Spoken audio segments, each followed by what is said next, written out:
I don't know what your expectations are for what we're actually going to see today, but let me ask you guys kind of a tricky question. Have any of you guys actually ever built a circuit board before? Like actually built a regular circuit board? It's okay, you don't have to be shy. You can stick your hand the whole way up. It's all right. If you only built half of a circuit board, then your hand should be here.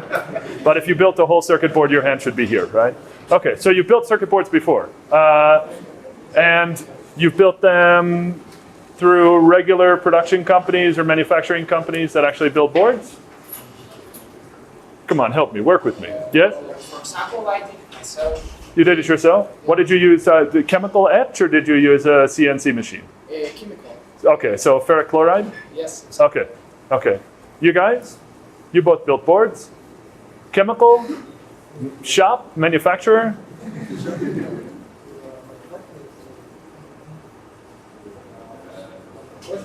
Oshpark. Okay. Okay. I talked about that last year in the workshop. Yep. Did you Cool. learn about it last year? No? Okay. All right. Just say yes, you'll make him feel a lot better. So, how many of you have actually built a product before? Something that you've actually been paid for? Okay.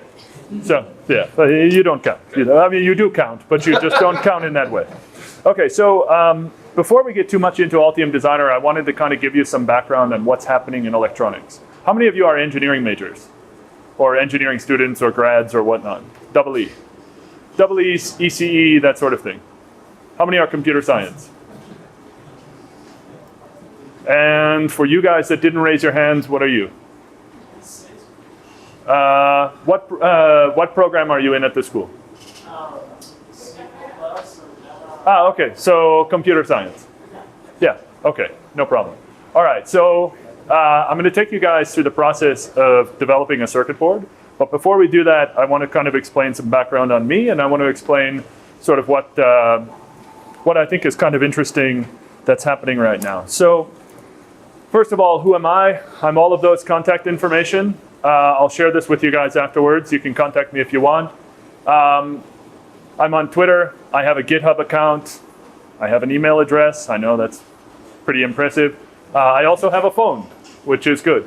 At least that's what they tell me. But this is what I really am, right? So I'm an investor, an advisor. I build things, I hack things, I make products, right? My whole goal is really to build stuff, okay? I was one of the founding members of the Open Source Hardware Association. I'm pretty involved with open source hardware. I'm very much involved with open source software. I'm a blogger. I do all sorts of stuff. If you'll find my YouTube channel and you'll see videos from me about developing circuits and building electronics. You'll find me on Hackaday writing blog posts. You'll see me out on the internet in a bunch of different places, right? That's really my identity. These are the things that I build. So I build a lot of radios, I do a lot of wireless stuff, I do a lot of RF, I do wearables, I do IoT stuff, I do all kind of interesting modular hardware, that sort of thing. But probably most importantly, consumer products, I also design software, and I build companies, right? Most of what I do comes down to actually building products, okay? So I'm into my third company. The first company was PCAD, which actually was acquired by a company called Altium. I helped to build Altium as a company. I built an IoT startup out of Shanghai, which is now an official company in Shanghai, which is developing IoT hardware for China. And then I'm also part of SupplyFrame and involved now with the guys that build the Spark Core as well. So I build a lot of stuff, right? The most important thing about this whole session, though, is really coming to grips with who you are, right? I can't stress this enough, but it is incredibly important for people who are designing circuits today and people who are students that are studying engineering to develop an identity. People on the internet, the last two people that I hired because of what they looked like on GitHub and the projects that they were contributing to and the things that they were building. I went looking for them. They didn't come to me, they didn't send me a resume, they didn't send me a CV, I went looking for them, right? So it's important for engineers, programmers, hackers to develop this concept of what we call a personal brand, right? Who am I, right? So there are some people that are really good at this. Who knows who this guy is? That's Massimo Banzi. Massimo Banzi is the guy that developed the Arduino. He's probably one of the most popular people in electronics today. Memorize his picture, because when you see him and he walks away, you're going to wish you got your autograph. Anybody know who Lemore Fried is? She's Adafruit, right? So if you've ever gone to the Adafruit website, that's the girl that started Adafruit, right? The Amp Hour is run by a good friend of mine called Chris Gamble. Chris Gamble runs a program, which is a podcast called the Amp Hour. This is Dave Jones. He runs the EV blog. He used to work with me at Altium. Okay, all of these people who are all engineers, right? Except for the llama that says Hola que hace over there. But everybody else who are all engineers have a personal brand. They created an identity, right? That means that when they create a project, if it's a project that they can make public, they put it online. Everything is about how you sell yourself as an engineer, right? So one of the things that I really try to promote is something I call designing naked, right? Which means designing on the open web. So I put my code out there, I put my circuits out there, some of them don't work. And people come back to me and say, you're an idiot, it doesn't work. And I say, yeah, okay, well that's good. I'm glad you found it instead of me, because at least somebody found it, right? But you have to be able to create this sort of personal identity and this personal brand. So I have stuff in places like hackaday.io. We just created a project site for Hackaday, okay? Hackaday.io is a projects page that allows you to upload projects for things that you're working on, okay? Even the little things that you build, you should try to make public. That first piece of code that you wrote in C++ that actually worked and did interesting things, that should be in GitHub somewhere. Somebody should be able to see that and find it and search it. Because over time, you're going to get better, and people are going to see those improvements, and you're going to build more value for yourself, okay? GitHub is absolutely important. Let me give you a kind of a tour of my little world. This is hackaday.io, okay? It's a project site. We've got about 20,000 active users on it. There's about 100,000 people involved in it. But anything that you build, everything from quadcopters to robots to all of those things, you know, the president of the university said this morning something like, you know, it's not enough to just go to YouTube and watch a video and then think like you know how something works, right? The people who make those videos are the people that I hire, not the people who watch those videos, right? I need the people that actually go out and can create that content. So the important thing is to create the personal brand, but as professional engineers, you really need the education, you need the background, you need the fundamentals to be able to go and actually produce that content. So everybody that I showed you in that last slide, Lemore Fried, Massimo Banzi, all of these people, they're all engineers first, and then they become personalities, right? So most of you said that you never built a product before, right? So here's an example of a very simple product, well, reasonably simple product. It's an Arduino FPGA shield, right? So it's an FPGA with some I/O on it that plugs into the Arduino. There's some level translators, there's some SRAM on there, there's some flash on there, that sort of thing. But it allows me to use FPGAs along with Arduino. I got an idea to build something, and I built it. And Can we pass it around? yeah, sure. So here, you can sort of send it around. So I built an Arduino compatible FPGA shield. I can't call it Arduino FPGA shield, they'll sue me. But I built it completely online. Everything that I did is in GitHub. I built videos that went along with it. I'm one of those people that create the content that most people go and download, right? But I'm creating a brand for myself. There's no question that I know how to build a product because everybody sees the products that I build online, right? It's very, very important to build that value for yourself. So every step of the way, every problem that I had, my level translation problem, here's my level translator on this board, I'm wiring it into here, I'm driving that from there into there, and blah, blah, blah. It's a big mess. Everything about this product I built myself. I even built the boxes. I went into my backyard and I spray painted the boxes. I'll show you what they look like when they're finished because they look pretty cool.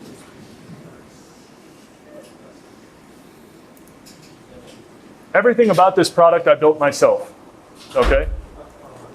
The circuit boards cost me $30 to build. By the time everything was done, it was $30 for the product itself. I sold them for 50 bucks a piece and I made $20 each off of them.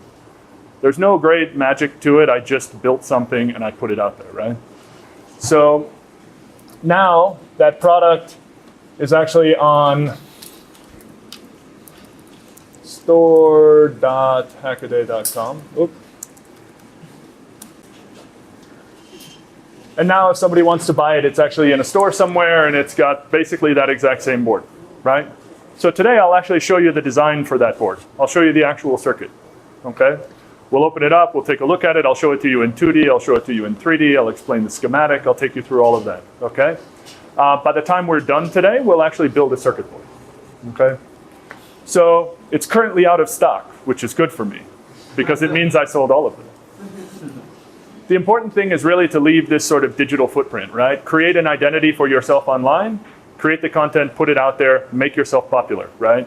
Make your videos, make the things that people want to download, make the things that people want to see. What's interesting is all of this sort of builds up to this new concept which is happening, which is this idea of being able to bootstrap a product, okay? How many people know what bootstrapping is for a microprocessor? Okay, so the concept of a microprocessor, there's something called bootstrapping. I don't know what it is in Spanish, so I'll tell you in English. Bootstrapping means that when the microprocessor boots up, it loads its code in. So it automatically starts and the code is already running. Okay, that's the concept of bootstrapping. So what it means is that when it starts, it's ready to go, right? When power comes on, it's ready to go. Bootstrapping in English as a concept basically means getting something off the ground, getting something started, right? So it's possible now through a series of different resources to actually build a product without needing to call somebody, you know, your friend, your grandmother, a bank, something like that, and get somebody to give you $10,000 first, right? One of the surefire ways to do it is through something called crowdfunding. How many people know what crowdfunding is? Kickstarter, ever heard of it? Indiegogo? These are all crowdfunding sites, okay? Let me show you what happens in crowdfunding. So on a site like Kickstarter, you put your prototype out there. You only need one. You put a prototype onto the site. You create a video. You write some text that goes around or that goes along with your prototype and your video. You tell them how much money you want to raise, and then people will, if they like your product, give you the money before you have the product. Then you take that money and go and actually build it. So this changes it. This is not somebody giving you money, then you go build the product from a bank or something like that, and now you're responsible for these things. This is somebody giving you money, but each person who wants one is giving you a little bit of the money. It's not one person with a large pool of money, so you don't have to go and convince a bank to say, give me $10,000. What you have to do is convince somebody to say, that's a cool product. Spark got started on Kickstarter, okay? And it's an interesting story with Spark because they weren't really successful. The first Spark board, how many of you have seen these Spark I/O boards? Let me, maybe I'll put it up like this, easier to see. How many of you have seen these little boards? Okay, it's a cool little Wi-Fi module. Again, hands are like this, not like, unless it's tied to your waist or something. So this is a cool little module, but it wasn't successful at first. The guys who built this little development board, and I'll pass it around, you can take a look at it. The first generation of this development board relied on a Wi-Fi transceiver. And basically, it's an IoT gateway. So it's a gateway to the Internet of Things. You can hook it up to Arduino, you can hook it up to anything, and you can use it to drive some sort of product, some project, something like that. But it will give it Wi-Fi. So now I can interact with that thing using an app on my phone, or I can interact with that thing through a web browser, or I can interact with that thing locally, okay? Spark created the original version of that board and put it on Kickstarter, and they raised like $110,000. But the way that Kickstarter works is you set a number, and you say, as long as I get to that number, then everybody's happy, and I can build this thing. But anything below that number, if I only raise 10,000 but I want 15,000, then I don't get the money. The money goes back to the people who made the original investment. So the point with this is that the first generation of Spark wasn't successful. They tried to raise $250,000 and they raised something like 125, right? So the second version of Spark They redid the board. They put a goal of $10,000, and they raised $567,000. So almost more than 50 times what they were asking for. It was scary for the guys at Spark because now they had to learn how to build real products. And that's scary. Building 10,000 pieces is very different than building 1 or 2 or 3 pieces. Okay? Other things that were very successful, Pebble. Pebble's a watch. It was up until recently, it was the most valuable Kickstarter in the world, or in history. $10 million they raised on Kickstarter to build a watch. The only interesting thing about the watch was that it had Bluetooth in it and it could talk to your phone. So you could write apps for it on the phone and the apps would interact with the watch. You could write apps for the watch and you could push them to the watch from whatever the phone was. Okay? Other ones of these exist. There's another site called Indiegogo, very popular. Some of these things raise a lot of money. The point is that you don't need a lot of money at the outset to be able to go ahead and actually build real stuff. And if you have a good idea, if you can get the right team of people together, so you need somebody who knows hardware, and you need somebody who knows software. And you should make friends, if you know how to build hardware but you don't know how to build software, you should make friends with somebody who knows how to build software, right? Because real companies are built off of people who know how to do both, right? Very few companies, very few products are started by one person. So, there's also a series of things called accelerators. So how many people understand what a hardware accelerator is, or a startup accelerator? Anyone? So an accelerator is a program, and you apply to it. You go online, you go to the website of one of these accelerators, and you say, I have an idea. And they're run by people who fund ideas. Okay?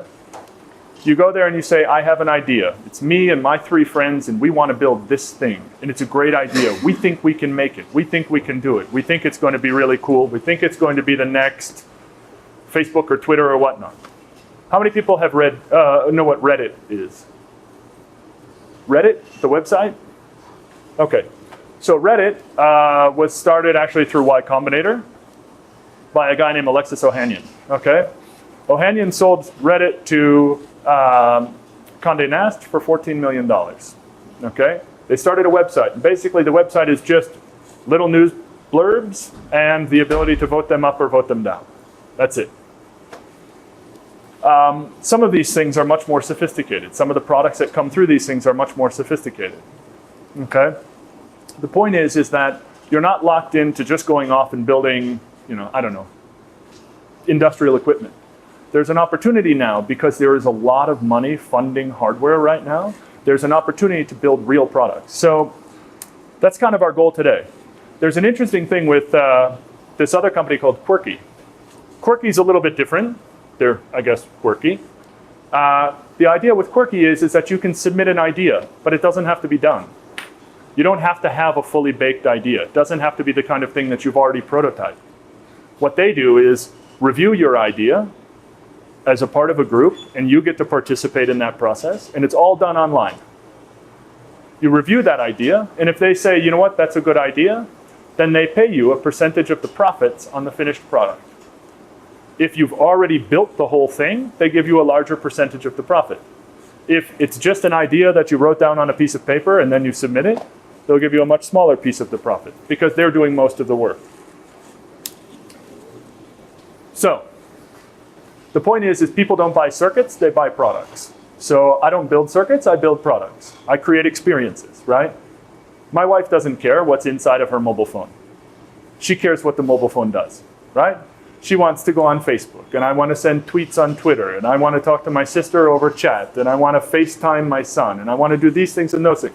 She doesn't care that, oh, in there is an A4 processor, and it's got this much memory, and it's got this and that and blah. No way. She doesn't care about that. She doesn't buy circuits. She buys products. So you need skills, you need a few friends, and you need an idea. And the best thing about being in university, and the reason why so many great ideas come out of universities, is because you are surrounded by people who are also learning stuff.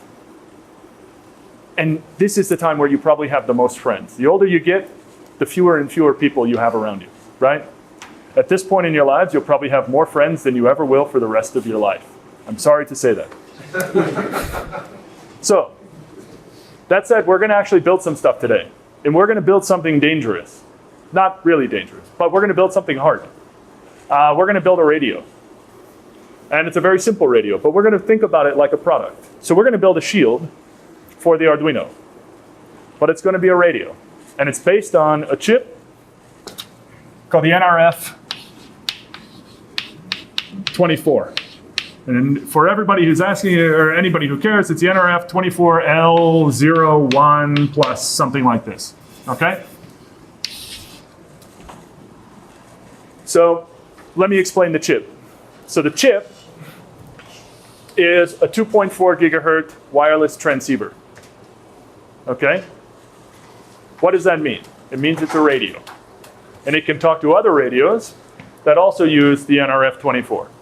So if you have two of these shields, I can make two Arduinos talk wherever they are, right? The maximum distance that you'll probably get out of that radio is going to be something like 40 meters, okay? But it's good enough that if I want to turn the lights on in one room and I have a switch somewhere else, I could do that. If I wanted to be able to send simple messages back and forth from one place to another, I could do that. If I wanted to read data from a sensor somewhere, and I wanted to send that data to some other device somewhere which might, temperature over here, fan over here, I could do that, right? So we're going to build a simple radio based on the NRF 24. And we're going to build it inside of Altium Designer. As I said, I build products, right? This is a concept of what these NRF modules look like. This is a pretty complex antenna right here. We're not going to do that. We're going to make it simple. Okay? We don't have to do a complex antenna, we can do a simple antenna. How many people have ever played around with radios before?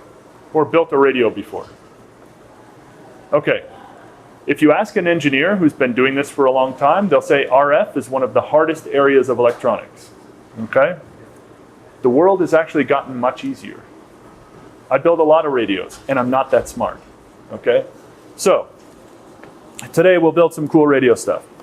Matt, can I ask a question? Yeah. So I want to ask the question, why the NRF 24? Now, Bluetooth is 2.4 gigahertz, right? Bluetooth is.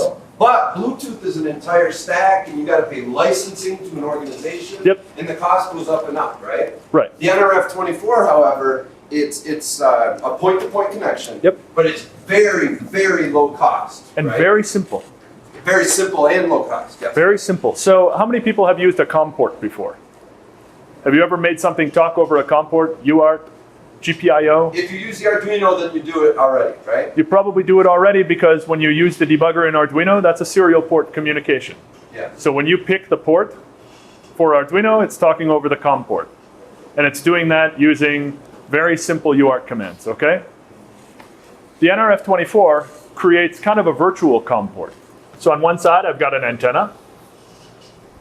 On the other side, I've got an antenna. And I've got a radio here. And I've got a radio here. And imagine that instead of this being connected over USB, we're going to connect this wirelessly. Okay? It's complex. Wireless systems are pretty difficult. I won't lie to you. They're pretty hard. Okay? We're going to try to make it as simple as possible. And I promise you that if you build the board that we're done with today, if you do it right, you kind of follow the instructions, you should have something that kind of works. So on one end of it, we're going to put something like the Arduino. But we're not really going to connect it to the Arduino. What we'll do instead is put some headers or some pins on it. And those pins will allow us to plug it into the Arduino. Okay, so we'll make it simple. We'll do the same thing on the other side so you could plug it into Arduino. Now, it doesn't have to be Arduino. The interface to the NRF24 is SPI. How many people know what SPI is? Okay, so SPI stands for Serial Peripheral Interface. Okay? It's made up of 4 signals. The 4 signals are master out, slave in,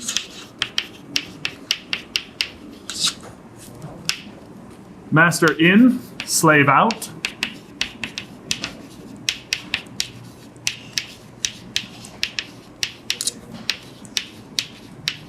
Oh, there's no E at the end of out. There's a clock. Okay? And there's something we call chip select.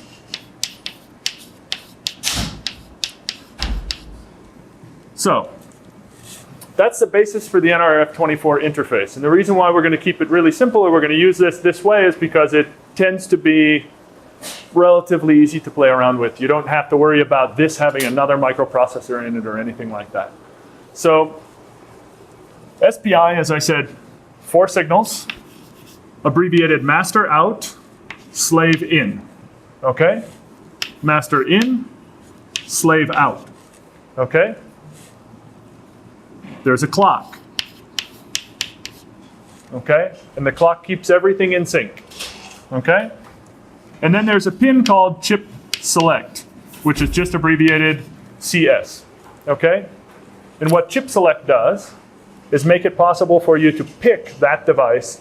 So I can have these 3 signals shared, and this tells me what device I'm actually talking to.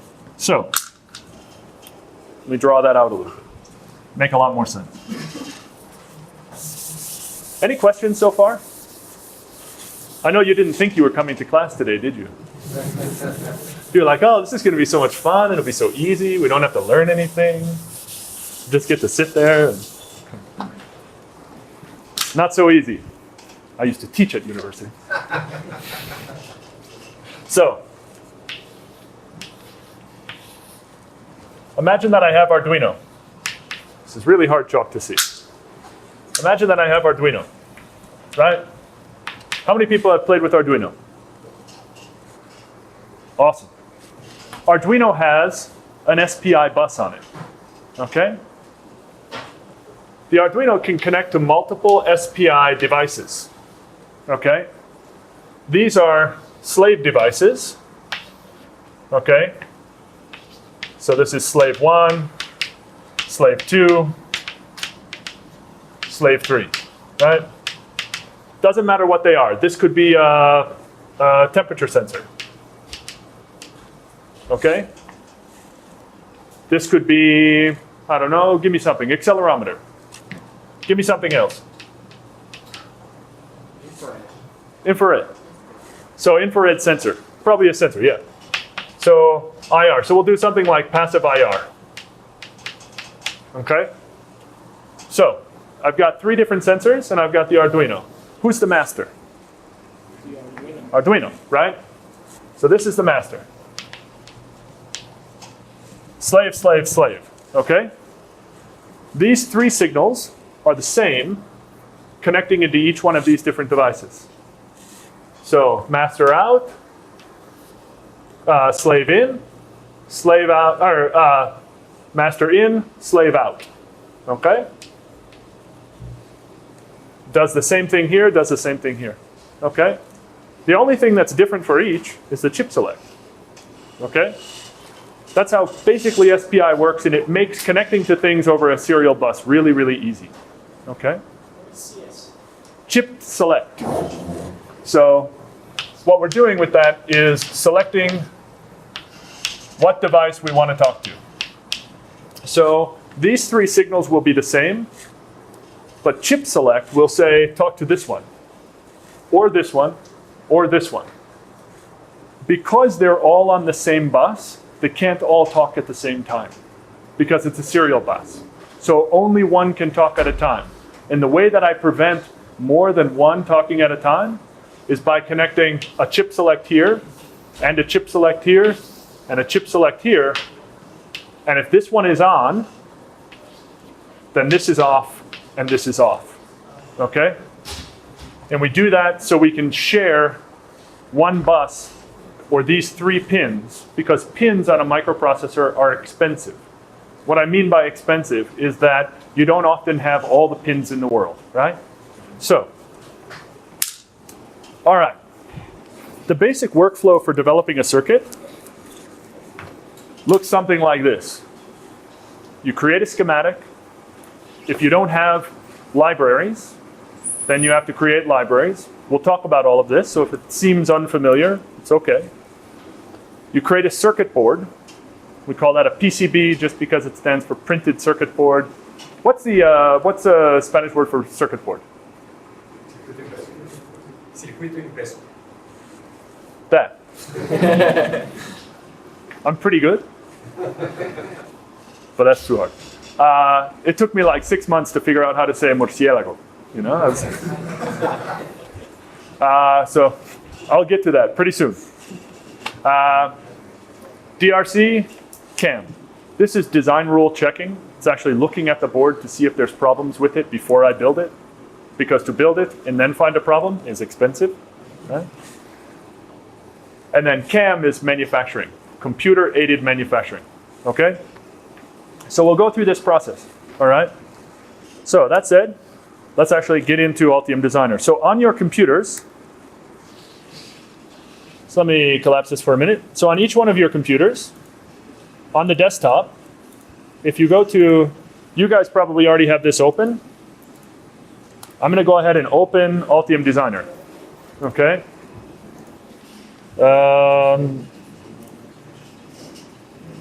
Cancel. Okay. So don't worry, I'll get to where you are right now. So you probably have something that looks like this, right? So everybody got that? Okay, cool. Cool. Also on the desktop of your computers, you should have a folder called Workshop. It should look a little bit like this. You probably have some other stuff in it, but you should have a folder called Workshop on the desktop. Is that correct? What's that? Altium. Altium. Yeah, if you don't have Altium, that's going to be hard. Folder's called Altium. Your folder's called Altium? Oh, yeah, maybe because that was the first computer that I did it on. You can rename that Workshop and everything will be perfect. That way then you'll have all the same paths. Sorry. Okay. So you should have a folder which looks something like this, right? It's got some PDF files in it. It's got some other stuff in it. Okay? All right. Yeah. If anyone has any problems or questions, just raise your hand and me or Memo will come around. Yeah. Claro, si tienen alguna pregunta ahorita durante mientras más hacen el proyecto, o si tienen alguna duda si más bien se atoraron en alguna etapa, como pegaste la mano, para que todo quede a la mano. Okay. So here's basically what we're going to do. Okay? Let me walk you through kind of the basics of how I came up with this project first, and then we'll get into the process of actually building it. So I knew that I wanted a radio, right? And I knew that I wanted something that was pretty popular and pretty cheap, right? So I started to look around for radios, right? First place I went were probably the places that many of you might look, places like SparkFun, places like Adafruit, these kind of places, just looking for stuff that I might be able to use, okay?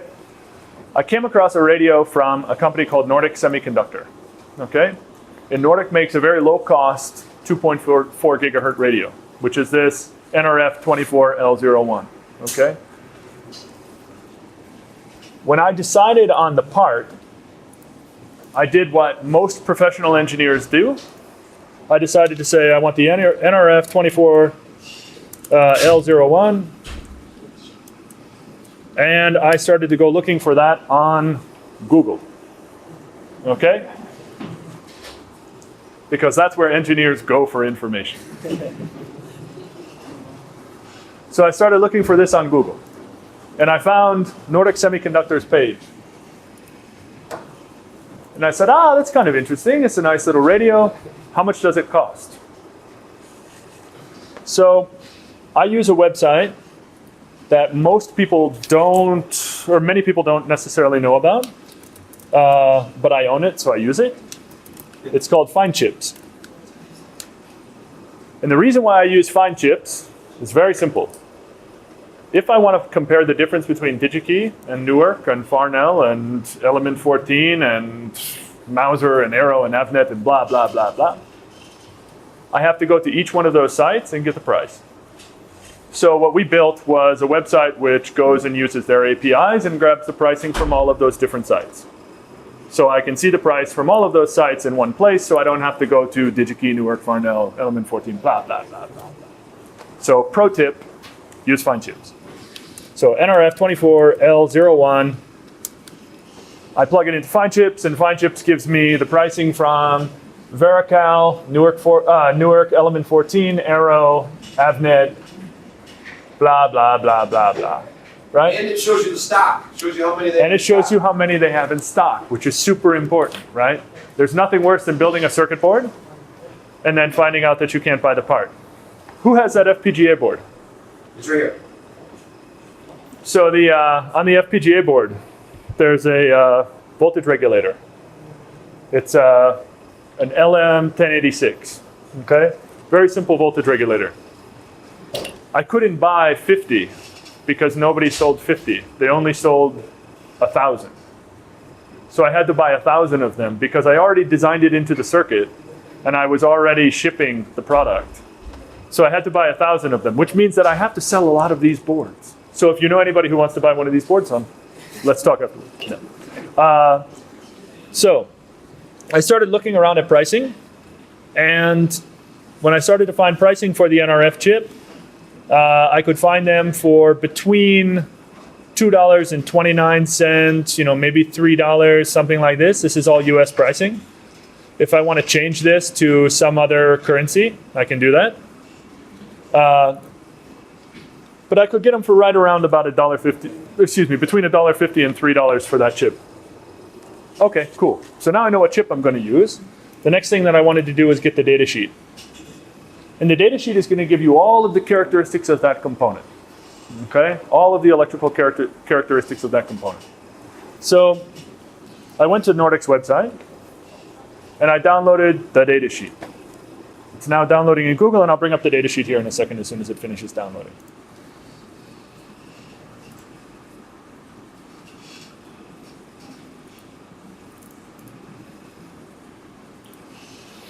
So here's the data sheet for the Nordic chip. Okay? Single chip, 2.4 gigahertz transceiver. Very, very simple part.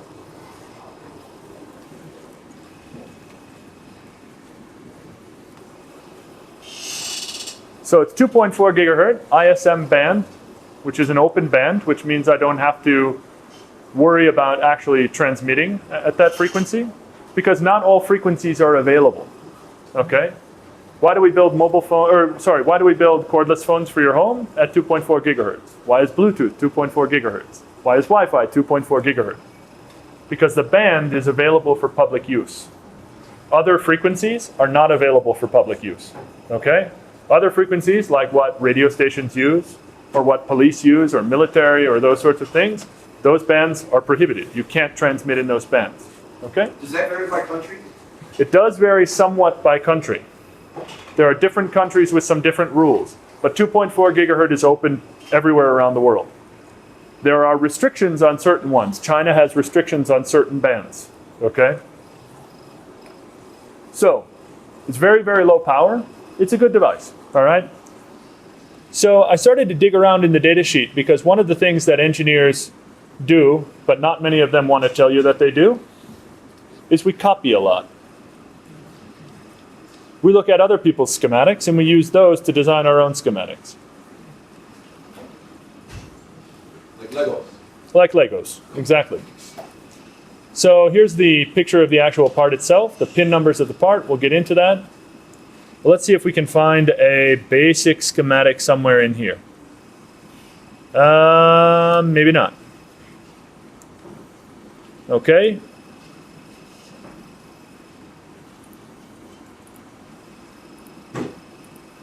There we go. Application example. So somewhere on page 69, there's a circuit. Woohoo! We have a circuit. Okay? So, now when I look at this circuit, it seems relatively straightforward, right? So schematic, when a schematic is created, the difference between the schematic and the PCB is the schematic is all symbolic. Okay? PCB is real, it's physical. So when we design a schematic, we're drawing symbols. When we build a circuit board, we're actually creating real components, right? We're drawing real components. So in this case, we've got a simple application example, okay? NRF24 chip. Now, I said radios are complex. Anybody have an idea about what this circuit is?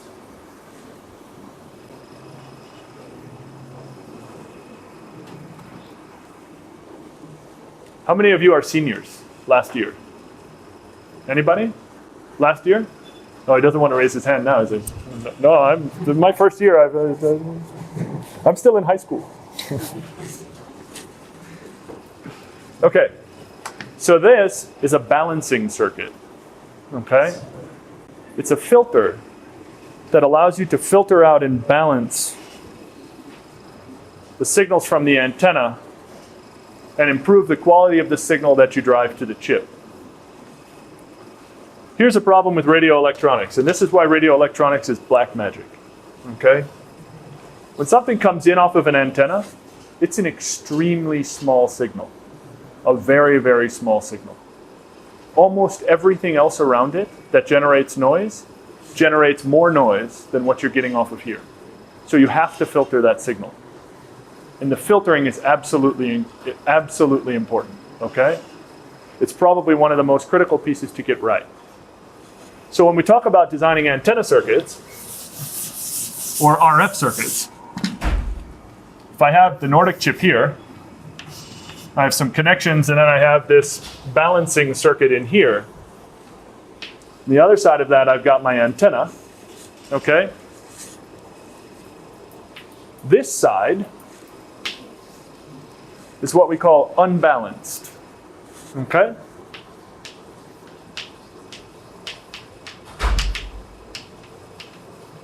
On this side, between that tuning circuit and the antenna. So imagine the antenna is here. This is my tuning circuit, or my filter. This is my chip. Over here,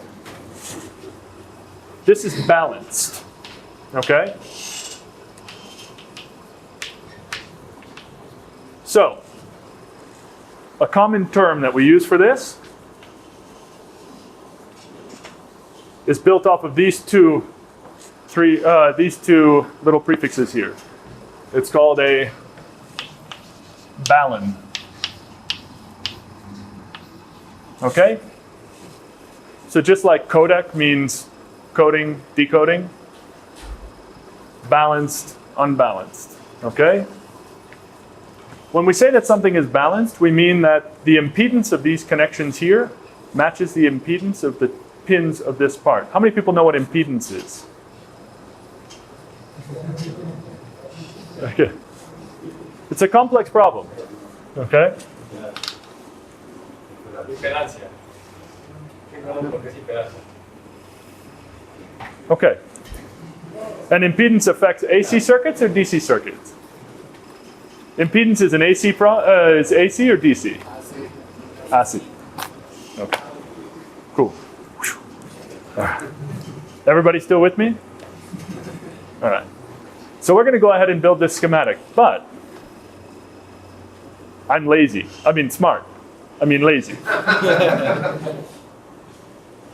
I know that there's a trick. And the trick here is that there are companies that build tuning circuits or filters that get rid of all of this complex stuff in here and reduce it down to a chip. There's a really good company who likes to build stuff for Nordic. Okay? It's a company called Johansen. And don't worry, we'll get to it. If you open up the folder that's on your desktop, in there I want you to open up, it's called Johansen Balun 24L01 Layout and Schematic.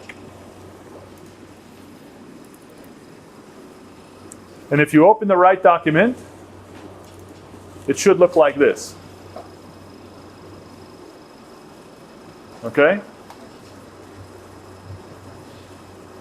Now the world has just gotten infinitely more simple because we got rid of that big ugly filter that we had to deal with, which is really complex to get right and we replaced it with a single chip. Yes.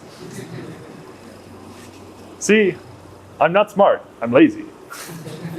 But maybe I'm smart because I'm lazy. I'm not sure. So Johansen built a circuit that's got the same Nordic chip, right? But it's got this balun. And what the balun is going to do is help to balance the impedances and filter any of the excess stuff that the antenna might pick up. Because the antenna doesn't know what to pick up. It picks up everything that's coming through in the air that it can pick up on whatever frequency it's tuned to be able to pick up, okay?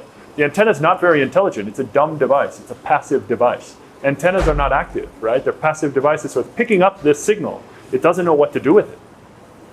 All it does is just send it down the line, right?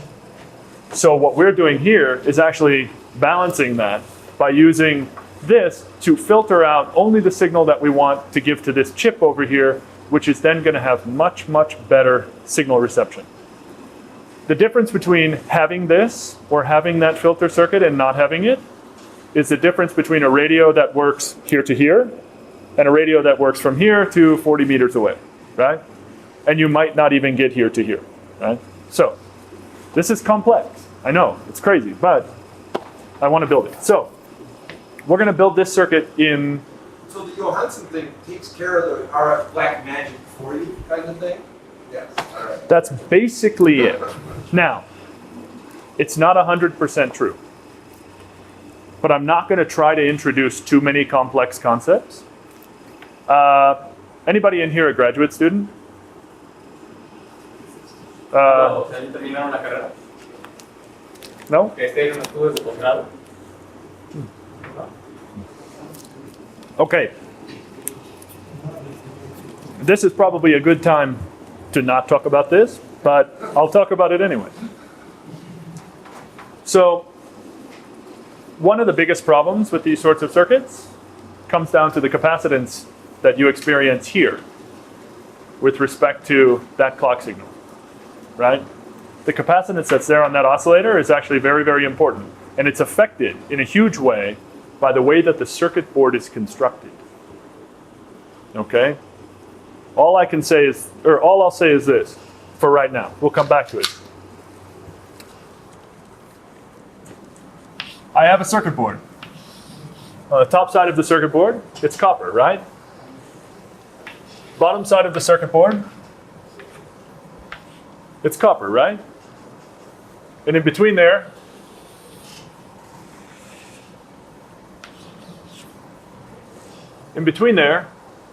I have an insulator, a dielectric. Okay? I've got a substrate. What do we call two plates of copper separated by some sort of a dielectric? Exactly. In the world of radios, the little bit of capacitance that comes from a circuit board, even from two tracks on a circuit board being next to each other on the same surface of the board, both on the top side of the board, or being on the bottom side of the board, one track going this way, one track going this way. This is top side, this is bottom side, okay? Even between those two tracks, we have a capacitance, okay? When you're designing most circuits, that doesn't matter. But when you do anything high speed, so DDR memory, super high speed, okay? Really complex problem. Capacitance is a big deal, okay? The capacitance from these things is a big deal. When you're designing things like radios, the capacitance that injects then onto the clock over here actually creates a big problem. You end up with a signal which sits outside of where it's supposed to be. So you end up with something that should be the stuff I don't want, and it should be in here, ends up being over here. And I end up with less signal, less antenna performance, less circuit performance, weaker radio, worse stuff. Everybody still with me? What constitutes high speed? When you say high speed, what does that mean? You know, it's a tricky problem because high speed is not purely clock frequency.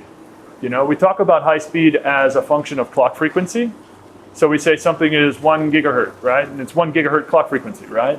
Or we say that something is operating at, 1.2 gigahertz, right? That sort of thing. But it's not really that. It's the speed of the rise times and the fall times. Okay? That speed is actually what we tend to equate with high frequency, right? So it's the switching speed that's actually the problem. Not the pure rate in which it's switching, but the actual time that it takes to switch. All right, so we're going to go ahead and create this circuit. We're going to do that in Altium Designer. So I'm going to ask you guys to go into Altium Designer. It should be down at the bottom of your screen over here. And what I'd like you to do is we're going to start the process by creating a new blank project. Okay? So we're going to go File, New. And then I want you to go down under the Project option down here.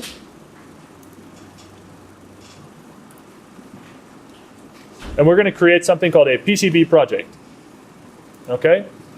File, new project. Everybody got me?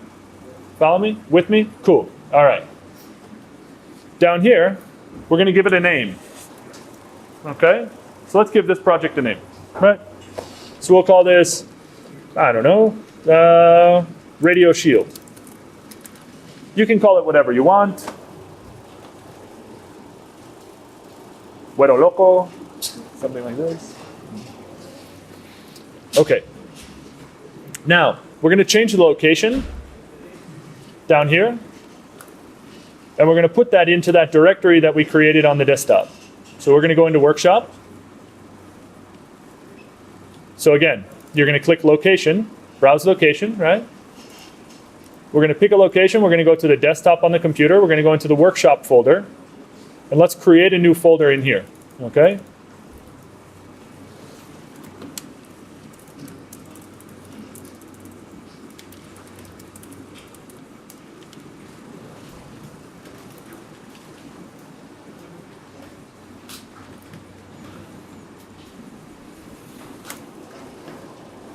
So once I've done that, I'm going to go ahead and click OK.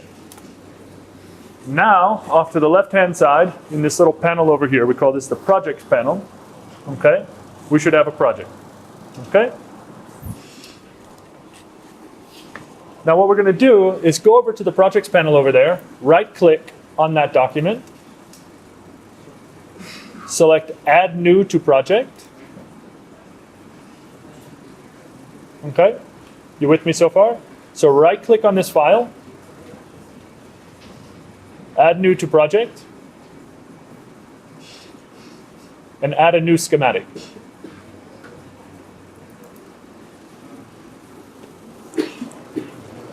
And you may have something which pops up that looks like this, you may not.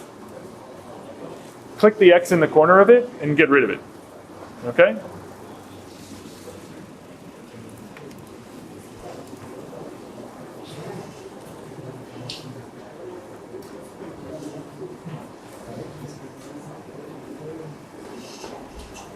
Everybody with me so far? Okay, cool. So what we'll do from there is if you just right-click on the project and you choose Save Project, okay? When you do that, it's going to ask you to save the schematic because the schematic now belongs to the project, okay? So we're going to give the schematic a name. I'm going to call it NRF24. And I'm just going to hit enter and save it.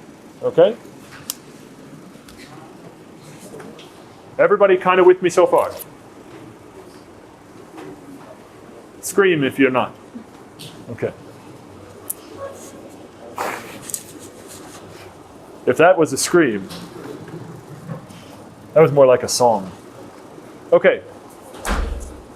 All right. So now we have a new blank schematic and we have a project. Now, because you guys have never actually used Altium Designer before, we're going to open up a project and I'm going to kind of show you some stuff first before we get too deep into it, okay? I'll kind of show you how stuff sort of works, all right? So before we go any further, I want you to go to File, go to Open, go back to the Workshop folder on the desktop, Okay? With me so far? In there, there's a folder called Arduino FPGA Shield. Go into that folder. Or Arduino FPGA board, sorry.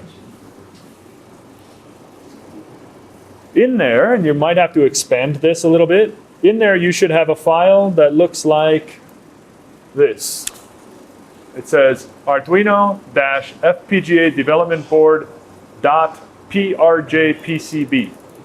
I'm afraid some of them might not see the dot extension. Okay. They're hidden, so let's. So what it looks like is a little green circuit board with a white piece of paper over the top of it. Where's the flash?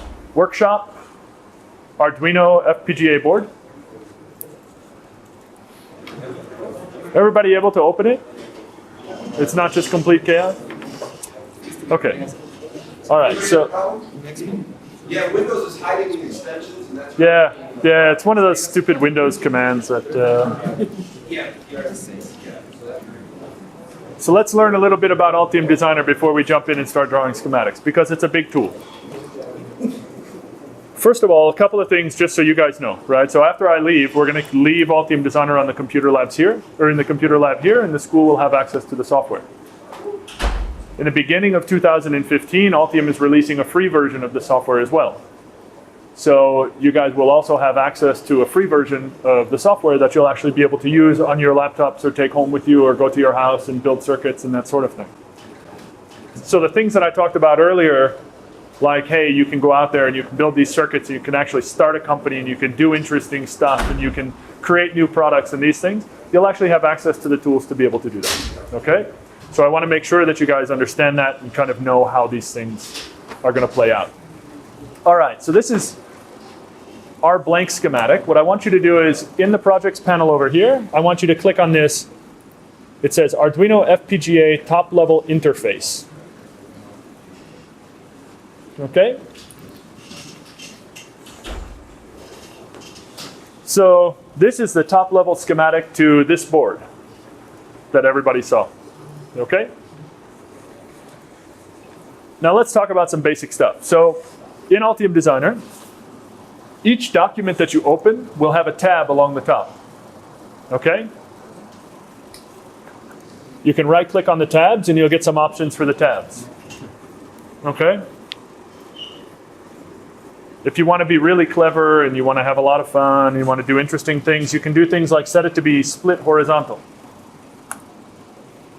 And that'll put one schematic up top and one schematic up bottom. Okay? Now before anybody freaks out and says, how do I get out of this mode? You can right-click on the tab and select Merge All. And that'll put everything back together again. Okay?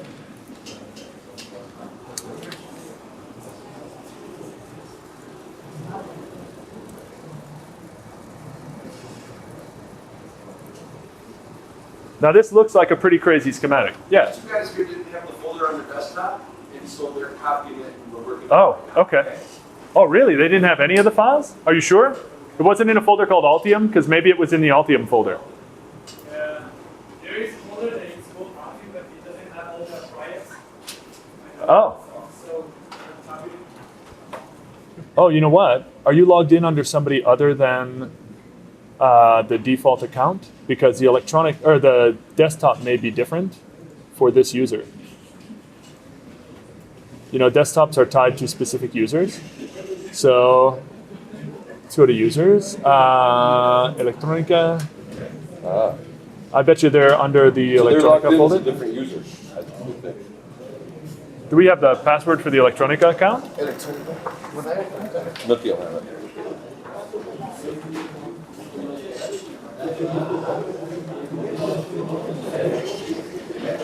It may be one of those other accounts because it's probably that the desktop is different. If they're logged in under a different name.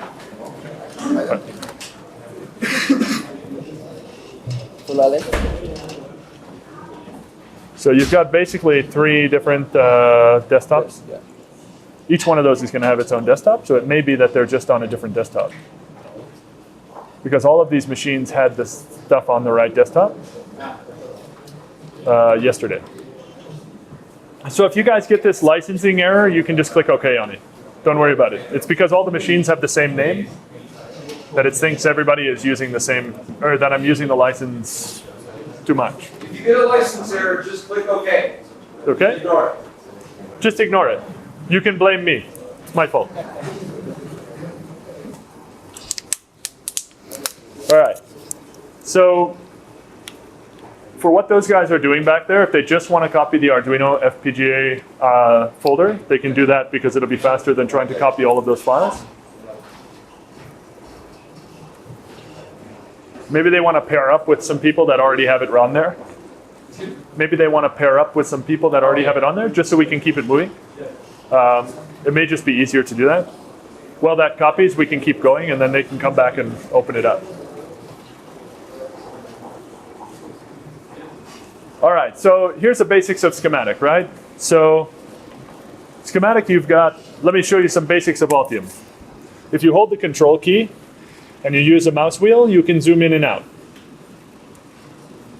Okay? So control plus the mouse wheel zooms you in and out. Just the mouse wheel will move you up and down. Shift plus the mouse wheel moves you left and right. Okay? So some basic stuff. Now, some other basic stuff. All of the menus in Altium use single key shortcuts. So all of these menus up here use a single key to launch the menu. So the V, for example, launches the view menu. It's the same as if I come up here and I click view. Okay? Pro tip. Professional engineers who use tools like these learn the keyboard shortcuts. Because life is much too short to spend all your time trying to find menus. Okay? So, you can either go to the view menu if you want, or from over here you can just hit V, and then you'll see that in the menu, the shortcuts are also in there. Those are also single key. So V plus F fits the document into the workspace. Okay? That's a very important one. So I recommend zooming in real far and then hit VF, and it brings you right back out. So here's a great example. I'm zoomed in way too far. I'm lazy and I want to see the whole page. I hit VF, Boom. and the whole screen comes into focus. I'm lazy and smart.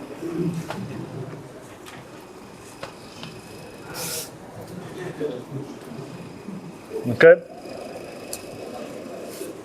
If you go to the view menu again, you can see things like, I don't know, 100%, 200%, 400%. Nobody ever uses those.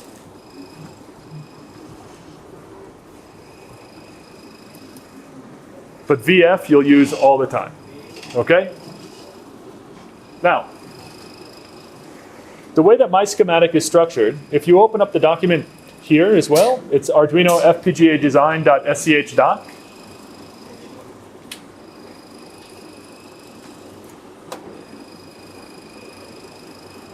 You see the hierarchy of schematics here?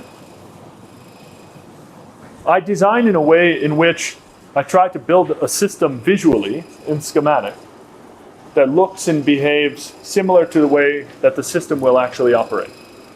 So at the very top level, I've got the whole system. Then I separate the system.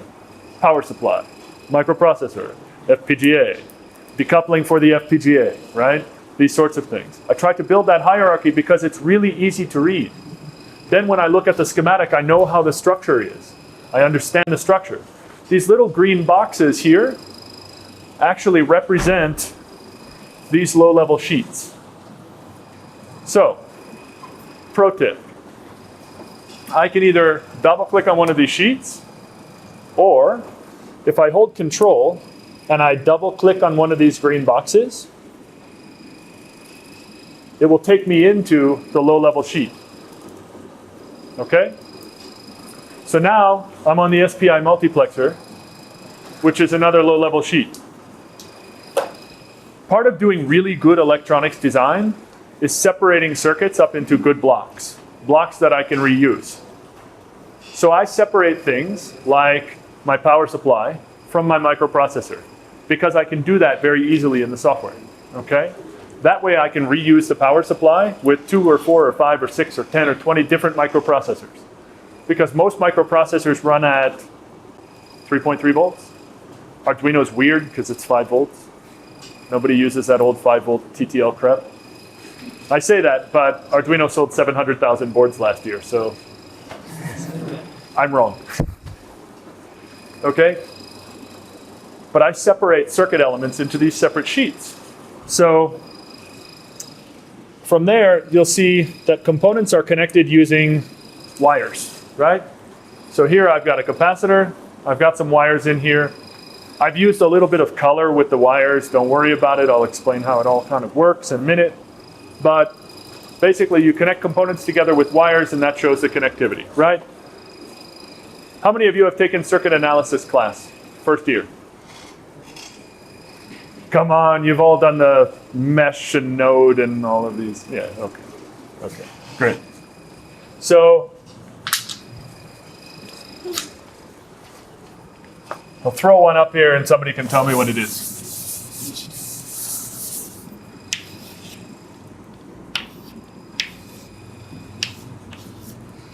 And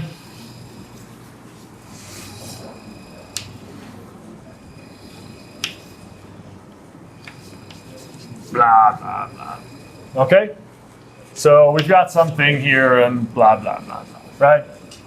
So we've got a basic circuit, right? I've got a power supply, a resistor, an op-amp connected to another load, don't know what it is, another resistor in here. These wires represent the connections between components, right? On a printed circuit board,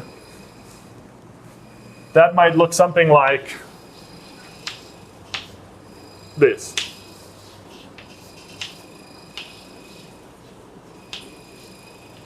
Okay, there's physical connections between these components, but they're being made in copper on the circuit board. Okay, I'm not using wires. It's not a breadboard. I'm doing it on a circuit board. Okay, so what you see here are the connections between those components. This capacitor is connected to the power pin here. Why? Why do I use it? Yep, and why do we call that type of filtering? Bypass, it's bypass capacitor, right? Decoupling, right? Okay, cool, cool. Good job. Bonus points. All right. Now I'd like you to open up the PCB document. So it says Arduino FPGA shield.pcb.doc.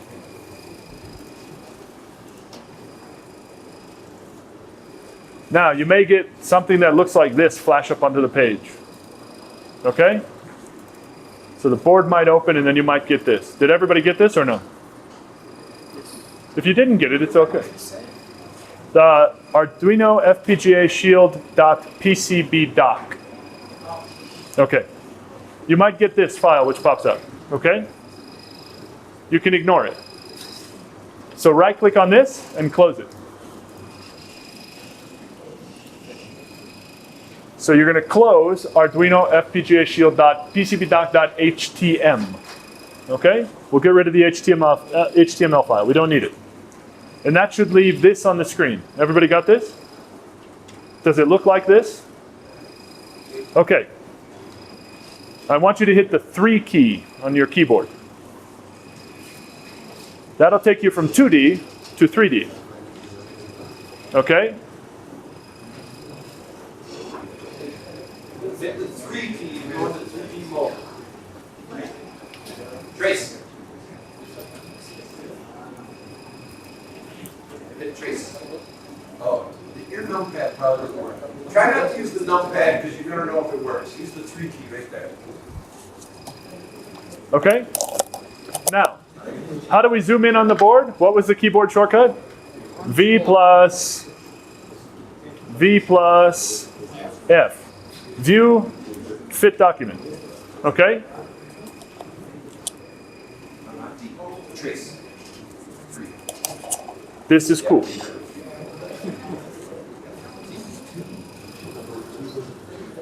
Look at that. Not bad, right? It's pretty close.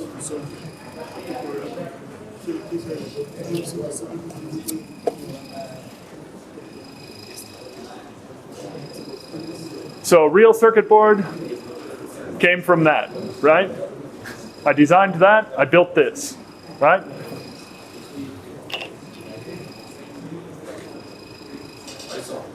All right. It's always so cool to look at it the first time. All right, so hold down the shift key. Sorry? VF, or just go to View, Fit Document. So go to the View menu, go down to Fit Document. All right, so if you hold down the Shift key, and then you use the right mouse button, and hold it down, you can start moving it around. So hold down Shift and then use the right mouse button. Hold Shift and use your right mouse button. And if you get lost, because it starts looking like something is kind of in a weird spot, you can hit 0, and that'll take you back to 0 rotation.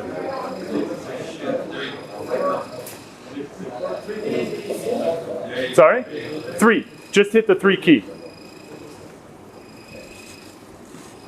Solamente para repasar, para poder ver la tarjeta en su máxima dimensión que permite el área de trabajo, es D y luego F. No está viendo tiempo, es secuencial. Primero D para demostrar las acciones de view y luego F para feedboard. Y con respecto a la lista en 3D, para poder ver la tarjeta así como la están viendo ellos o ellos, es apretar solamente el número 3 y para regresar a volver el número 2.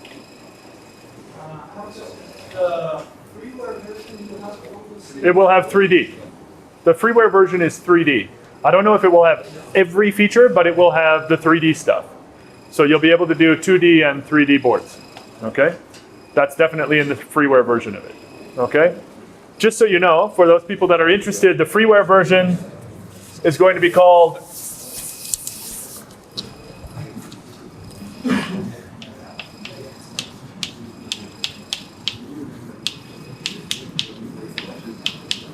okay? That's going to be the freeware version. It's called Circuit Maker. If you go to circuitmaker.com, you can see the website and you can sign up for information about when it comes out. You can also sign up to try to join the beta program as well. Okay? Did you tell him pan yet? I'm sorry if I missed it. Pan, just the right mouse button, right? Yeah, no, so not yet, not yet. But, no, you're perfectly fine. So if you just hold down the right mouse button, you can move things around, okay? Shift plus the right mouse button, remember, does all the rotation. Just the right mouse button moves things around. All right? Shift plus the mouse wheel moves left and right. Mouse wheel moves up and down. Okay? Control plus the mouse wheel zooms in and out. Okay? Zoom way in and then hit VF. Yeah, so if you do something like this, and you're looking at something here, every once in a while it's kind of fun to see what's inside of a circuit board. And you start to look around at vias and pads and things like that. Yeah, you can go inside the circuit board. It's crazy. And you're actually looking at the inside of the circuit board. Look it up on the screen. See the vias inside the circuit board right there? Yeah. So those are the real connections inside of the board, right? You start to zoom in, it starts to look like you're standing at the ocean maybe. Yeah. So once you're at that point, if you do VF, you'll zoom out. And if you want to go to a flat rotation, you just hit 0, which is 0 rotation. Okay? Everybody cool with that so far? Do we all agree that this is cool? Okay, cool. Because we're going to try to build something that's also 3D. Okay? It's probably not going to be perfect 3D, but we'll build something that's 3D. Okay? Okay. Any questions or problems? Questions so far? All right. Cool. All right. So, a couple of other basic things. All right? If you hit 2, that takes you back to 2D mode. That makes sense. 2 for 2D, 3 for 3D. I think it makes sense. I'm paid to say that. Same thing. Right mouse button will pan around. Okay? If you hold down the left mouse button and drag, you select things. So it's not like that crappy Eagle software where you have to group things and then smash things and unsmash things, and doesn't make any sense. See, this software was designed by lazy people. I mean smart.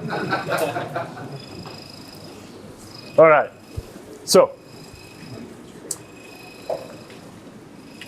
you'll notice that along the top you've got a series of menus, toolbars, all of these sorts of things. I don't want you to do this. Don't do this. Just pay attention. You can move these things around. So you can dock them side to side. You can stick them on the bottom. You can move all of the sort of stuff in different places. Dock them off to the side over here. Yada, yada. Okay? You can also do the same thing with these panels that are over here. So I can grab them by the tabs at the bottom and I can move them around and I can dock them.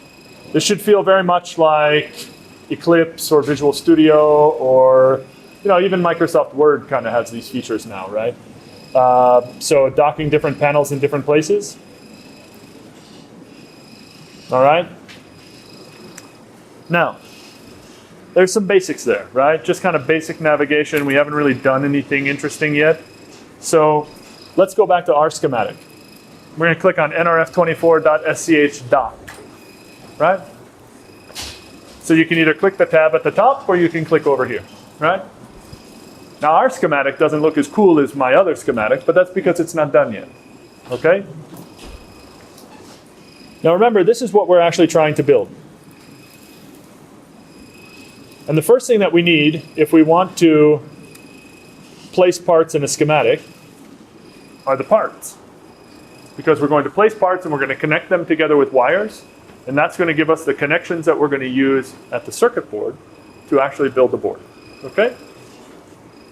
So we need to build this part, all right?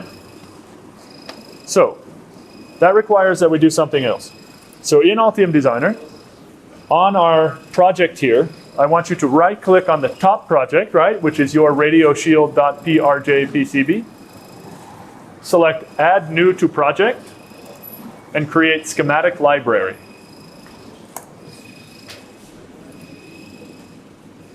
So here's what you're going to do. Right-click on your project, which is up here, Add New to Project, Schematic Library. Okay?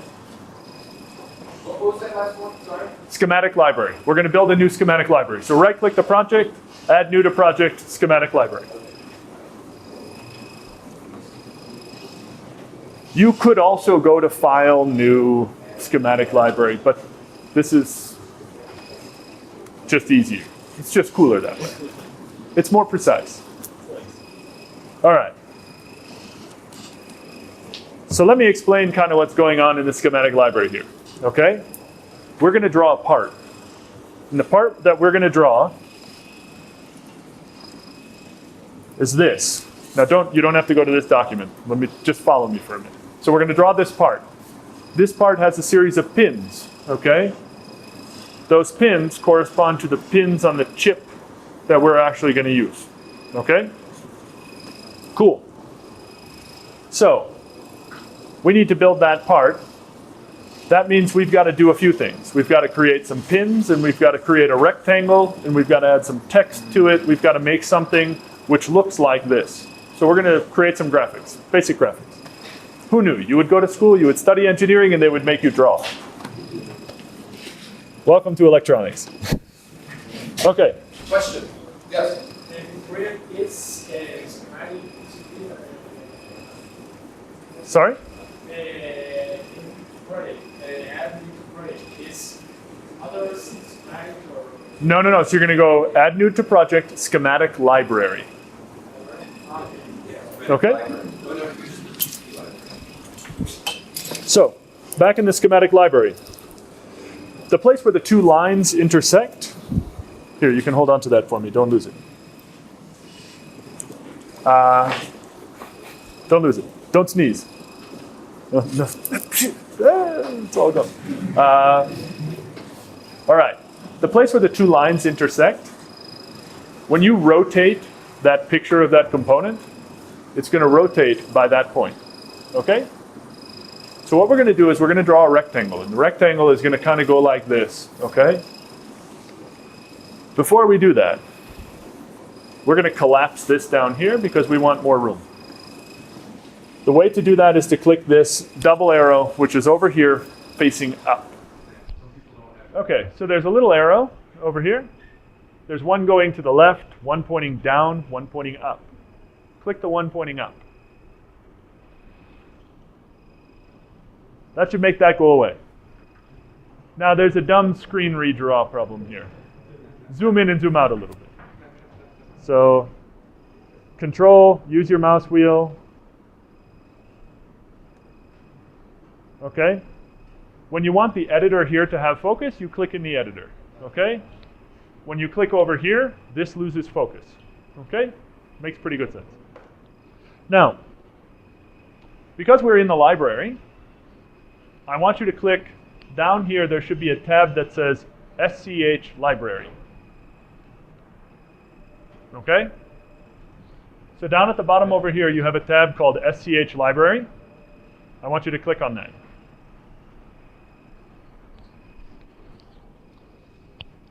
We're just kind of getting into component creation mode, okay? All right. So let me explain some basics. This is where the components that belong to that library live. Right now you only have one component, it's called component 1. This workspace is the drawing area for component 1. It's the default component. We're going to modify that component, okay? If I wanted to add more components, I would click the add button, but we don't want to. We'll make this simple. One component, one library. Very simple. Down here, you've got some other stuff. We'll come to that stuff, okay? So, first things first. Let's go ahead and start placing some pins, all right? And because the NRF24, this is the data sheet for the NRF24, all right? Remember the other document, which was this NRF24 specification document, the actual data sheet? So it was NRF24L01 product specification. Remember that document? Somewhere in that document, if I open it up over here, it has something called pin information. Woohoo, life is easy. Right? So it shows you kind of a picture of the part. It's got 20 pins, okay? Chip enable, chip select, clock, MOSI, MISO, remember? Interrupt, VDD, VSS, my 2 clock signals, the power for the radio, antenna signals, VSS, VDD, reference, yada, yada, yada. Okay? So, here's what we're going to do. We need 20 pins. So we're going to go to Altium Designer and we're going to say place, pin. Right now you should have something that looks like this hanging off of the mouse. Okay? Place in. All right? Again, if anybody can figure out why Eagle makes their menus the way that they do, I'll send you a delicious cake. I don't know. Because it seems to me that when you want to place a pin, you would choose place pin. Logic would dictate. Okay, so the pin has a little X on one side of it. That's where the wire connects. So if I have 2 resistors like this, when I'm drawing the component for the first time, the X should be on the outside, not here. Because otherwise, the wire has to go across the pin to connect to the component. Don't want to do that. I want the connection point at the end. Okay? So you can use the space bar to rotate the pin. And if you want to flip it, X or Y, you can use X or Y.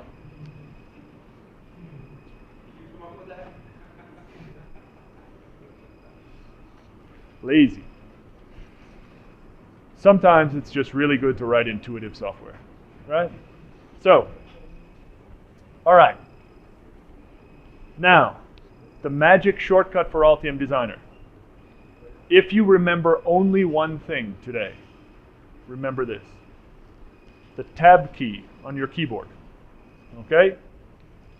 This key, tab, right? Remember this. So Eagle has this system where you have to set it down and then you have to right-click it and open up its properties and then you have to change some things. If I just have this hanging off of the cursor like this and I hit the tab key, it brings up the properties of that object. So I don't have to set it down first and then modify its properties. I can modify its properties modally. This is a modal dialog, right? I can modify its properties modally before I actually set it down. So I can get the pin correct before I set it down. Okay? So, pins have a couple of parameters. Everybody in this dialog? Cool. Pins have a couple of parameters. They have a name, and the name would be something like chip select, right? But it wouldn't really be chip select, it would be CS, because if you wrote chip select, it would be ridiculous. So the pin has some connection point out here. It's got a name. The name would be something like CS, right? Or it might be CS underscore N, or it might be CSN, or it might be, there's a lot of different ways you can write this. It might be CS, and it might have a slash. It might be a lot of different things. Why do you think this is the way that it is? Any guesses why we use the N? It's active low. Okay? So chip select is active low. It's high until you want to use it. When you want to use it, you pull it low. Okay? I'm not using the chip, I'm not using the chip, I'm using the chip. Right? I pull it low, clock sequence starts, next clock cycle, stuff starts to happen. Okay? Not using, not using, not using, I want to use it. Right? Okay? Active low. Right? So I pull it to ground when I want to actually play with it. All right? So, the name could be something like chip select. But we got to get this right. So don't jump ahead. The designator corresponds to the pad in PCB. All right? So let me explain what I mean by this.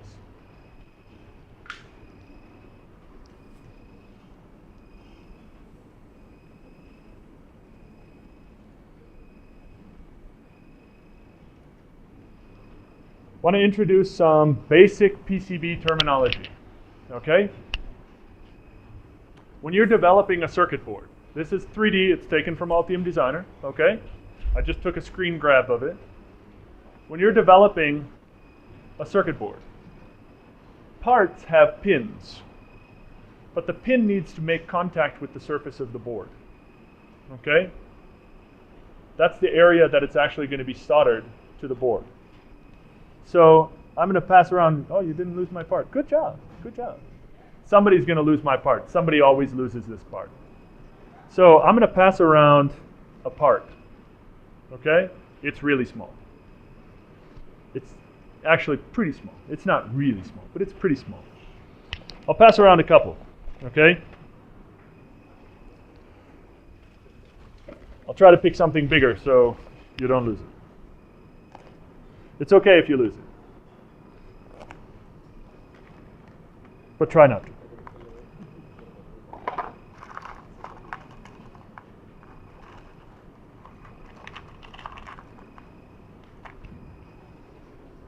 So this, I'd like you to take a look at this board when it comes around. The part has pins, okay? And I want you to compare that board to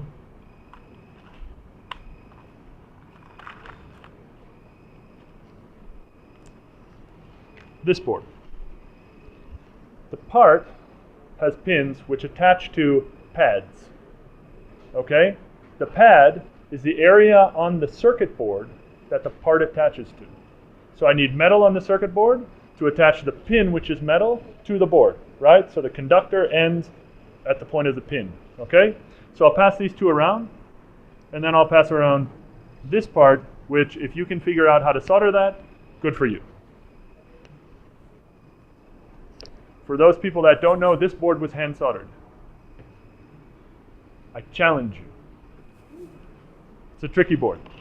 It's a tricky board. It takes a long time. It's like 2 hours per board. It's not worth it. So, the part, that's a component or a part, it has a pin, and the pin makes contact with what we call a pad on the board. Okay? The pad has a number. So if I have a part which looks like this on schematic, it's usually numbered something like this: pin 1, pin 2, pin 3, pin 4.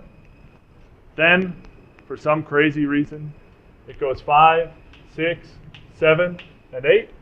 Okay?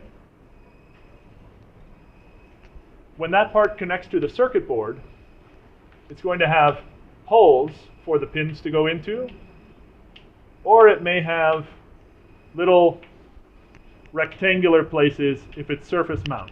Okay? Either way, those will have the same number as these. This is 1, this is 2, this is 3, this is 4, 5, 6, 7, and 8. Okay? So on schematic, this all makes sense now. So that everything makes sense. On schematic, when we're in this dialogue, name is name, designator is the number. Okay?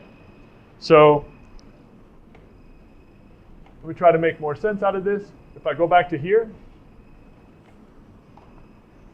which is now over here. This is why I wanted it all on one monitor.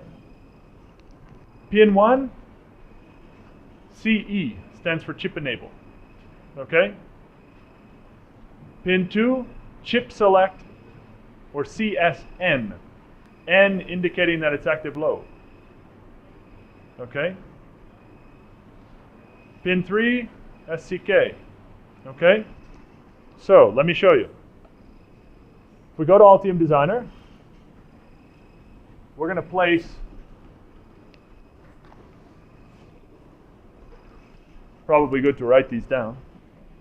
CE is 1, CSN is 2, SCK is 3, MOSI is 4, MISO is 5. We'll start there. We'll ease into this. Okay? Time check of 1 more hour? Yeah, we're actually 2 more. Okay. So, We plan to go to 6. Okay. yeah. So, all right. So, pin 1, CE. There's no pin 0 on this part. There's never a pin 0 on a part, okay? Just don't expect there to be a pin 0 on a part. I know that we start counting array indices and things like that at 0. You don't do that when you're talking about pins in a circuit board. Unless you're talking about something like a data bus and then the name might be D0, but the pin number would still be 1, if it is 1, okay? So, CE, then we're going to give it a 1 for the designator. Now, in this case, the tab key will take you from field to field, okay? Now we're going to make this really easy on ourselves, okay? Pins have an electrical type. The electrical type are things like inputs, outputs, okay? Clock types, open collectors, high Z, open emitters, power pins, that sort of thing. If you want to make life really easy and be really lazy, which is not recommended, but we'll do it because we don't want to be here until 8:30 p.m., just call the part passive, or call the pin passive, okay? Which is its default. All right? When you change it, it will add symbols to it, which correspond to pin directions to the pin. So power pin doesn't have anything. High Z doesn't really have anything. But inputs and outputs do. I/O has 2 arrows. Just make it passive, okay? So it's CE and it's 1. It's all you're going to change. Now hit OK. Now you've got the pin hanging around on the cursor here, right? So we're going to go ahead and use the space bar to rotate the pin, okay? And we're going to have the pin intersect. So the X is out here, and the end of the pin is here. It doesn't really matter. We can fix this later, okay? Just don't put it way out in space. It would be a bad idea, all right? Now, when I click that, you'll notice that as soon as I click to set it down, another pin is hanging off of the cursor, and the number has already jumped. So good software design rule number 1. Don't take somebody out of a process if you think they might want to continue the process, okay? Now, the second pin is still hanging off of the cursor. If I hit the tab key again, the focus goes directly to the name, and I just type in the new name, CSN, right?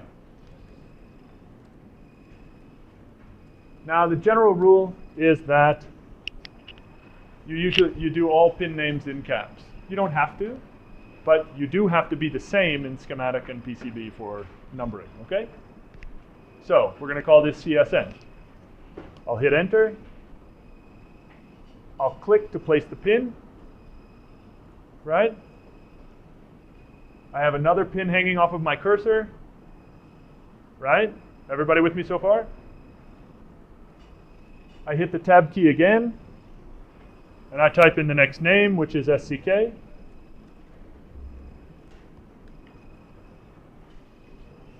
And I can either click OK or hit enter, and now it's hanging off of there.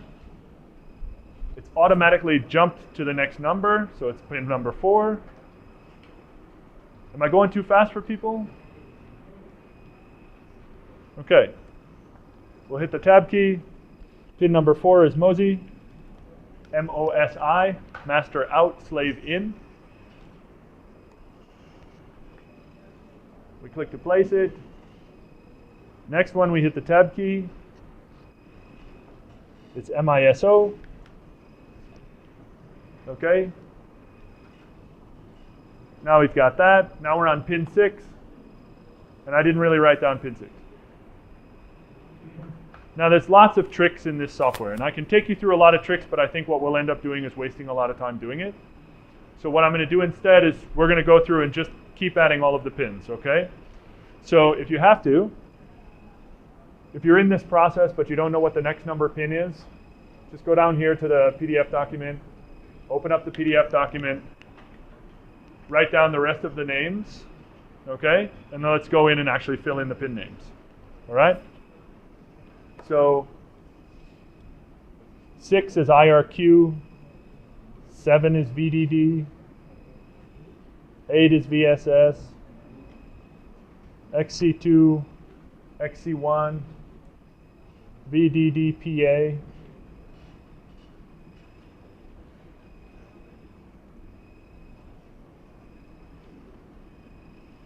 we've got antenna 1, antenna 2, all right, VSS, VDD, bloody hell, IRF, VSS, VDD, and DVDD, and VSS. Okay. Now,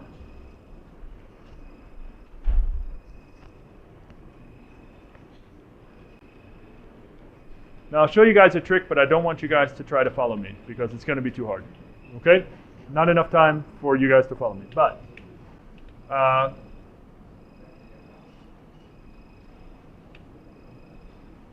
if you can figure out how to select the names, okay? Oh.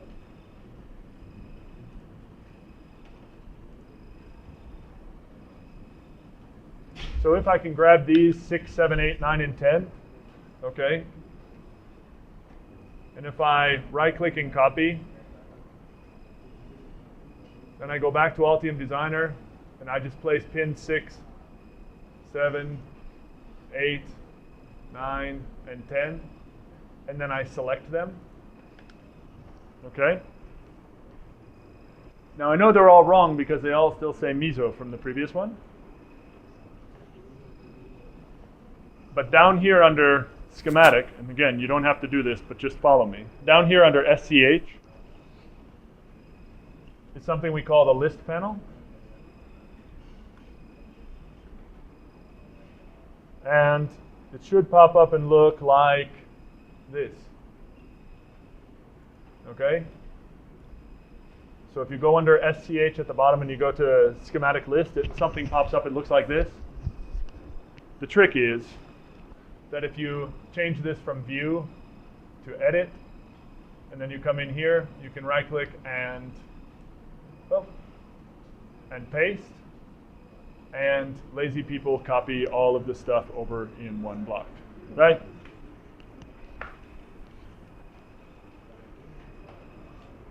So, you don't have to do that. I just want to show you that it can be done, okay? That little copy and paste trick is really good if you want to catch up and be fast, but I don't want you to worry too much about it. So, I'm going to go ahead and place some other pins. And 12, 13, 15, 16, 17, 18, 19, 20. Okay? So again, lazy guy approach.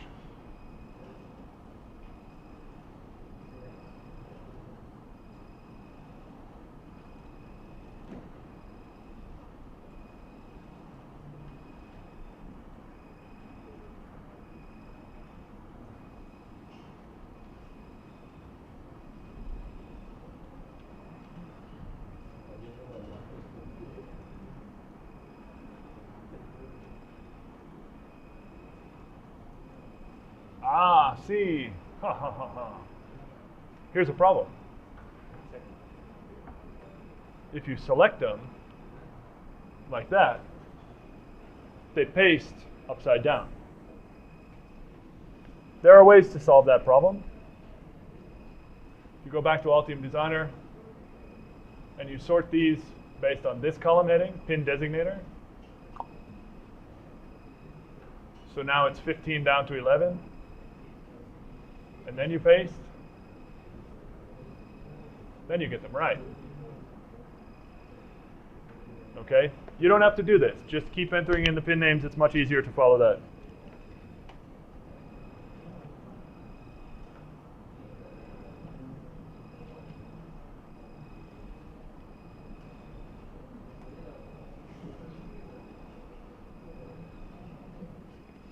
All right, so let me know when you guys have something that looks like that. Yeah, that's a trick. You don't have to know the list thing yet. You know, let's sort of walk before we start running, okay? All right. All right, so is everybody pretty close to having the 20 pins? You think the names look okay? So we're going to group them just like they were in the data sheet, 5, 5, 5, and 5, right? And the reason we're going to do that is not because that's necessarily the best idea, but because we're going to copy this schematic, okay? And this schematic has 1, 2, 3, 4, 5, 6, 7, 8, 9, 10, 11, 12, 13, 14, 15, 16, 17, 18, 19, 20, right? So we'll do 5, 5, 5, and 5. The space bar, you can grab a group of them and rotate a group at the same time. So let me go back to Altium Designer for a second here and show you. So I'm going to take all of these and kind of move them down here for a second. I'll move this down here as well.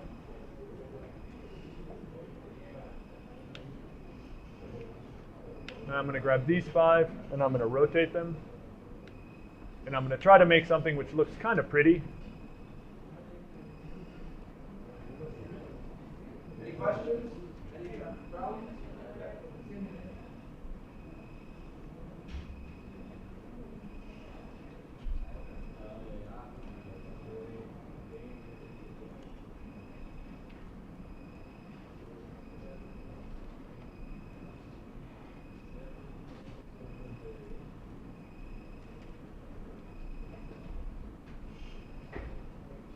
All right. Does everybody have pins and they're kind of laid down? Say no if you don't. Okay, cool. All right, so let's draw a rectangle. If you want to place a rectangle, you go to the menu that says Place Rectangle. So place and rectangle. I know. Not very intuitive software. So I kind of want to start on this corner, and I want the rectangle to align here and here, right? So I want to draw a box that kind of fills in this area. So I'm just going to grab this, and I'm going to draw this box. All right? It's not a perfect box, but that's okay. We can move it around in a minute. Place rectangle. Any problem? Any questions? Everybody cool with that?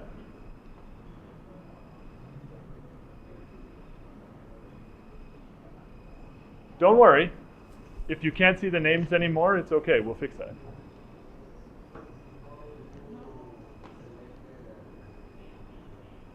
The pins?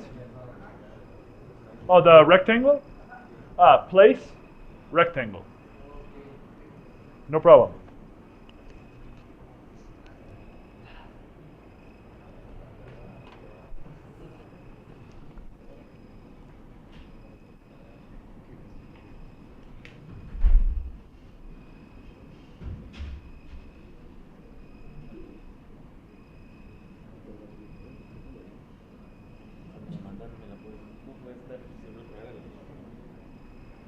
All right, so I'm going to ask, here, you want to try something for me?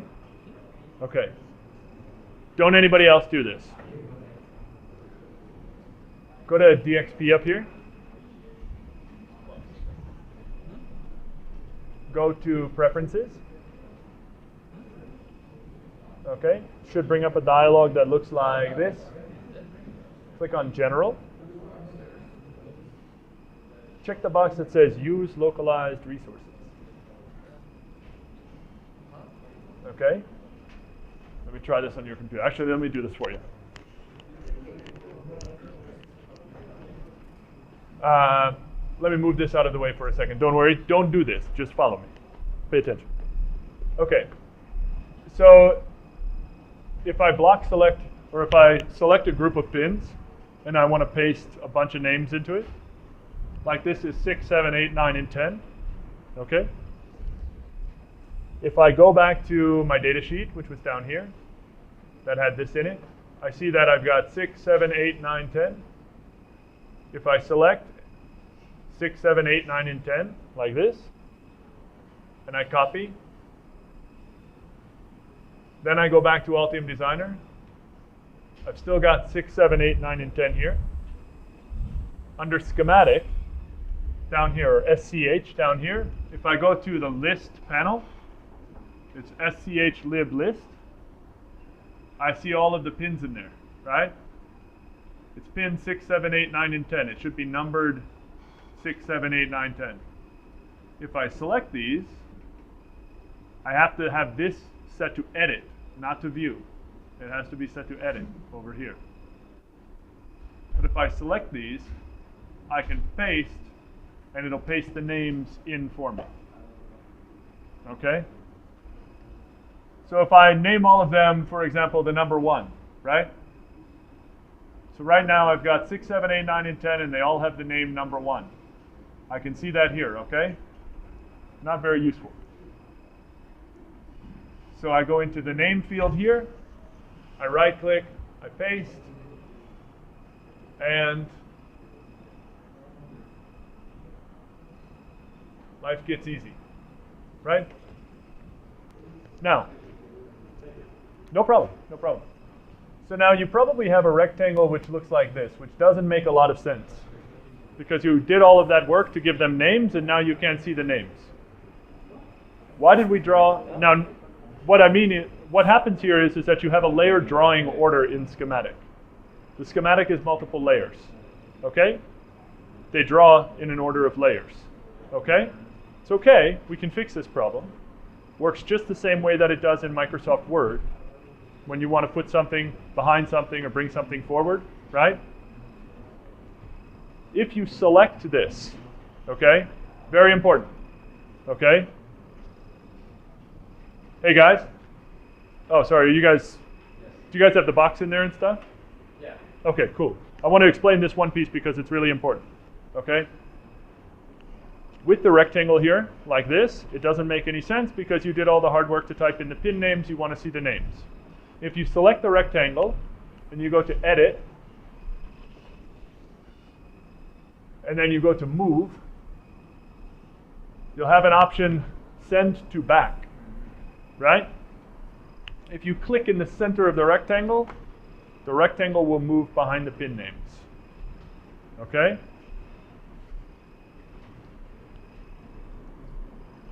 Now remember I said that the keyboard shortcuts for the program were single key shortcuts. So you could hit E and then you could hit M and then you could hit whatever it is for send to back. Okay? But there's a, well, you could add it if you really want. But anyways, don't be such a pro. No, I'm totally kidding.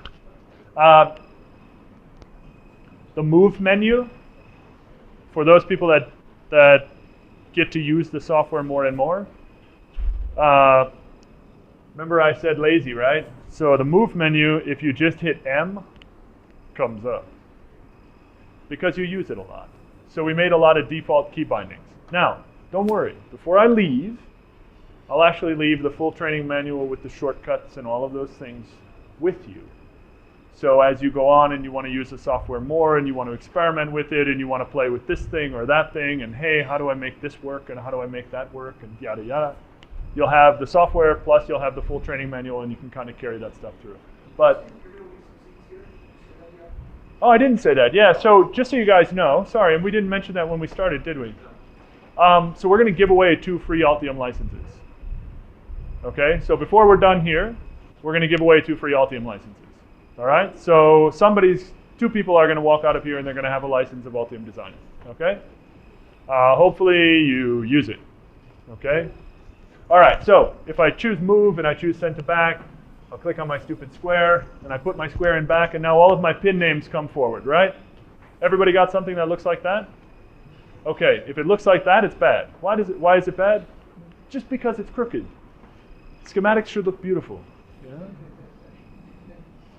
So if I'm going to do this, then I should probably move these down and I should kind of center these a little bit more and maybe drag this down a little bit and I should make something that, well, something that I would send my mother for her birthday, right? So do something that looks maybe a little bit like this. Oh, I need an extra grid place in there, so I'll try to make something that looks nice and very square. Now, I'm going to grab the whole block and I'm going to move it around a little bit, just so I can move this to where that corner is on that reference point. It doesn't have to be, but it just looks better that way. It's easier to rotate in schematic. So that corner is on that reference point over there. I'll bring these pins down 1. And now we've got something which looks pretty good, right? Okay, so before we take a break, save this file.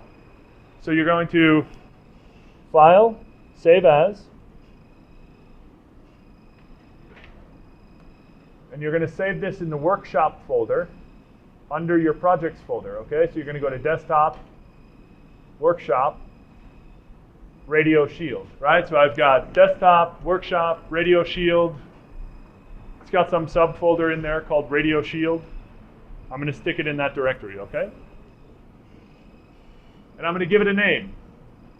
The name is going to be the same name as the component. NRF24L, NRF24L01, and I'm going to click Save.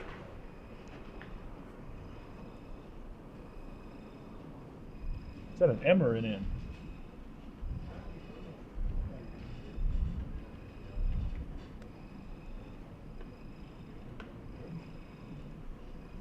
Okay, look, you've created your first library symbol, right? Now we're not done with the component, but let's take a break for a few minutes and then we'll come back, okay? So let's take a break for 10 minutes. We're going to run until 6 today. Hopefully everybody's cool with that, all right? Okay, cool.